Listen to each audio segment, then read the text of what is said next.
మీకు శుభవార్త. ఇక మీద మీరు పండించిన పంటలకు శిస్తు కట్టకర్లా, భూమి కడితే చాలు. ఏంటి అర్థం కాలేదా? పంటలు పండినా పండగ పోయినా మీకెంత భూమి ఉంటే అంత భూమికి శిస్తు కట్టాల్సిందే. అయ్యా అయ్యా, పండించిన పంటకే శిస్తు కట్టలేకపోతున్నాం, పండని భూమికి కట్టమంటే ఎట్టాగా అర్థమయ్యా? అప్పుడు చట్ట ప్రకారం భూములు మా సొంతం. పని చేస్తున్నందుకు వీళ్ళందరికీ కూలీ ఇచ్చే రాఘవాచారి. దొరా, కూలీలవా?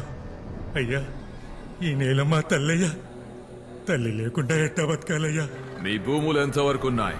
ఆ కొండ వరకు ఉంటాయ్యా, 5 ఊళ్ళయ్యా. మీ భూములు మీకు కావాలంటే ఏమైనా చేస్తావా? ప్రాణం ఇస్తాదోరా.